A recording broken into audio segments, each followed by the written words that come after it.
좋은 아침입니다. 아침의 하나 뉴스 종합 비타민 아침의 매일경제 김은미입니다. 오늘의 일면 들어가 보겠습니다. 먼저 매일경제입니다. 한미일 캠프 데이비드 정상회의. 한미일 정상이 만나기로 했죠. 워싱턴에서 만나기로 했는데 날짜와 장소가 확정이 됐습니다. 다음 달 18일 바이든 별장, 이 캠프 데이비드 미국 대통령 별장이죠. 이 워싱턴 인근에 있는 대통령 별장에서 만나기로 했다. 만나서 뭘 하느냐? 대북 공동 메시지를 내놓을 듯 이 대북 관련해서 새 정상이 얘기를 할 것 같다라는 기사였습니다. 다음 볼까요? 한겨레입니다. 북, 미 전략 핵잠 기항, 핵무기 사용 조건 해당.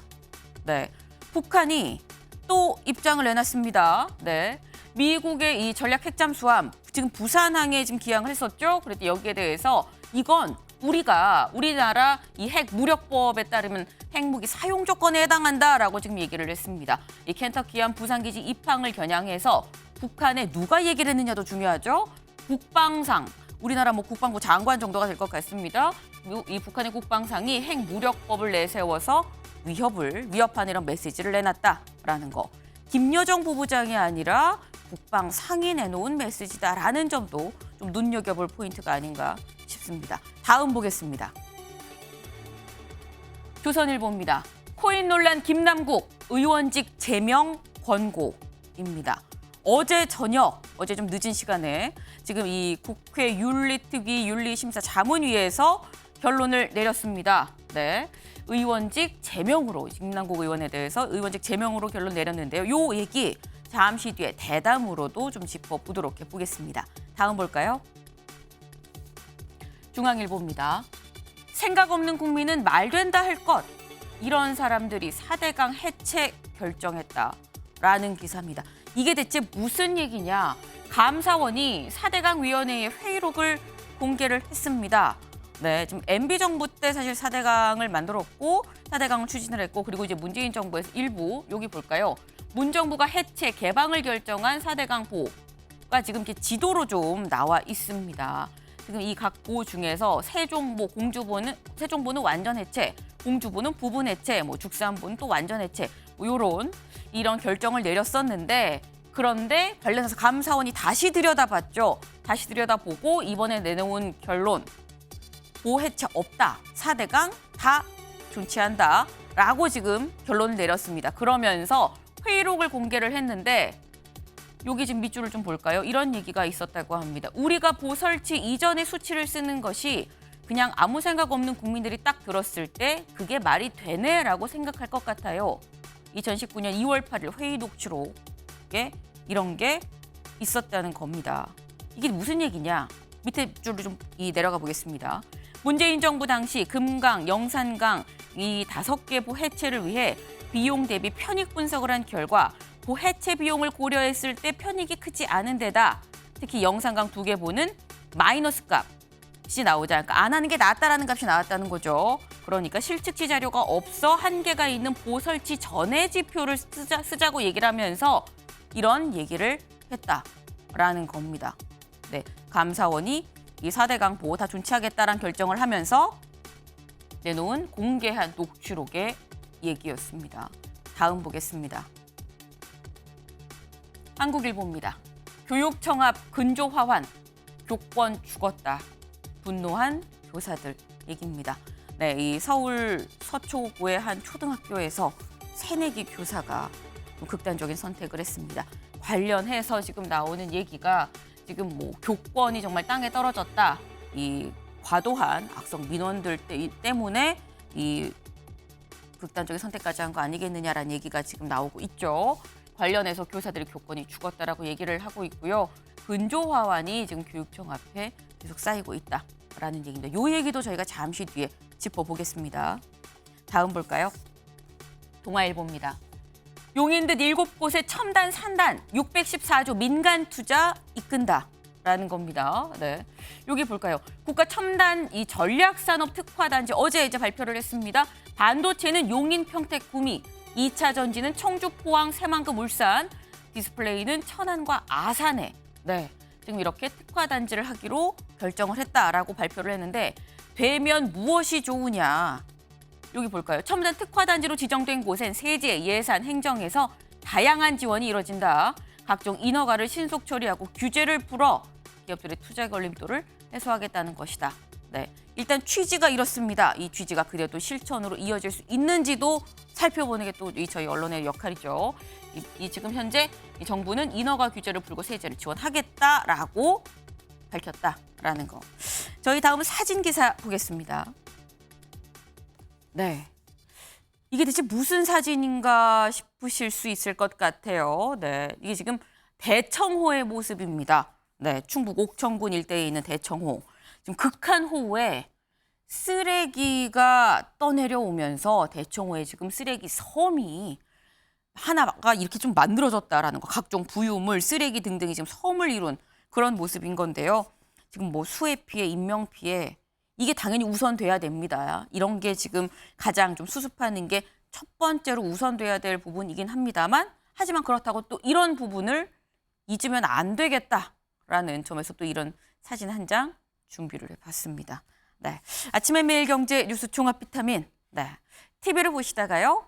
유튜브 댓글로 궁금한 점 올려주시면 또 함께하는 매일경제 만들 수 있습니다. 오늘 함께해 주실 분들 소개합니다. 안녕하세요. 안녕하세요. 네, 첫 번째 키워드 교권입니다. 기사 볼까요? 새내기 초등교사 극단 선택. 학부모에 시달려 교권 침해 논란입니다. 네, 앞서 제가 일면 소개하면서 말씀을 드렸었죠. 서울 서초고양 초등학교에서 23살에 네, 지금 새내기 교사 1학년 담임을 맡았던 이 여교사가 극단적인 선택을 했습니다. 관련해서 나오는 얘기가 학부모한테 시달린 거 아니냐라는 좀 이런 얘기들이 나오고 있습니다. 생전 일기장에 업무 스트레스를 호소했다. 교사 노조는 학부모 전화 항의에 좀 고통을 받았다라고 얘기를 하고요. 교장, 해당 학교 학폭 신고 없었다. 그래서 얘기가 좀 이 부재만 좀 봐도 얘기들이 좀 엇갈린다라는 생각이 드는데 일단 이런 극단 선택 이유가 무엇이든지 간에 굉장히 안타까운 상황이죠. 다음 기사 좀 볼까요? 네, 교정 에워싼 근조 화환이 1000여 개. 네, 가장 최근까지 저희 취재기자한테 물어보니까 1,500개가 넘는 것 같다라고 얘기를 하더라고요. 빼곡한 포스트잇엔 남일 같지 않아라는 또 글이 쓰여져 있었습니다. 지금 그 해당 초등학교 앞에는 지금 이 사진으로 보시는 것처럼 이렇게 빼곡하게 포스트잇이 붙어 있습니다. 뭐 잘 보이지 않습니다만 지켜주지 못해 미안합니다. 네, 저도 근처에 근무하는 교사입니다. 교사의 권리를 지키지 못해서 선배로서 미안합니다라는 이런 글들도 있고요. 선생님 행복하세요라는 이런 글들도 다 이렇게 붙어 있습니다. 네. 근데 지금 이 죽음이 논란이 되는 이유가 악성 민원 때문인 거 아니냐. 지금 교권이 땅에 떨어지고 학부모의 강한 항의 등등이 문제였었던 거 아니냐라는 얘기가 나오기 때문인데요. 다음 기사 보겠습니다. 악성 민원의 극단 선택 경찰 학교는 정황 없어. 이게 대체 무슨 얘기냐? 일단 악성 민원의 극단 선택을 한 거 아니냐라는 얘기가 나오고 있습니다. 네. 이제 서울 교사 노조에서 먼저 이런 입장을 내놨는데요. 네. 동료 교사에 따르면 지난주 고인이 맡았던 학급에 한 B라는 학생이 뒤에 앉아있던 다른 C라는 학생의 이마를 연필로 긁었다. 좀 구체적입니다. 그래서 이 이마를 긁힌 학생의 학부모가 교무실에 찾아왔고 고인에게 교사 자격이 없다. 애들 케어를 어떻게 하는 겁니까? 강하게 항의했다고 한다. 그러니까 뭔가 이런 부분들이 있었다. 이것 때문에 고인이 좀 힘들어 했었고 그래서 극단적인 선택까지 좀 이어진 거 아니겠느냐라고 지금 얘기를 한 겁니다. 근데 여기에 대해서 아까 저희 기사 다시 가볼까요? 경찰 학교는 정황이 없다라고 얘기를 하고 있습니다. 네, 일기장 주변 진술서에서는 좀 확인이 안 되고 우울증이 심해서 입원 권유받기도 했다라는 거. 학교 측 고인 학폭 업무와 무관하다라고 얘기를 하는데 동료들은 수십 통 민원 전화 고통을 받다. 요게 지금 아까 서울시 교사 노조가 했던 그 얘기로 지금 보입니다. 그럼 요 부분 학교는 뭐라고 하느냐? 동료들은 민원에 시달렸다라고 하는데 학교는 일단 2023년 3월 1일 이후에 고인의 담당학이 해당 1학년 담임이었는데 담임 교체 사실도 없고 학교의 어떤 학폭 업무가 아니라 나이스 이 행정적인 거죠. 나이스 권한 관리 업무를 맡았다. 본인이 희망한 거였었다. 그리고 담임 학년은 본인이 희망한 대로 배정을 했다라고 얘기를 했습니다. 그러면서 학교 폭력 신고 사안도 없었고 또 이 해당 학교 폭력의 문제여서 교육청에 불려갔다라는 얘기가 있는데 교육지원청을 방문한 일도 없었다라고 얘기를 하고 있습니다.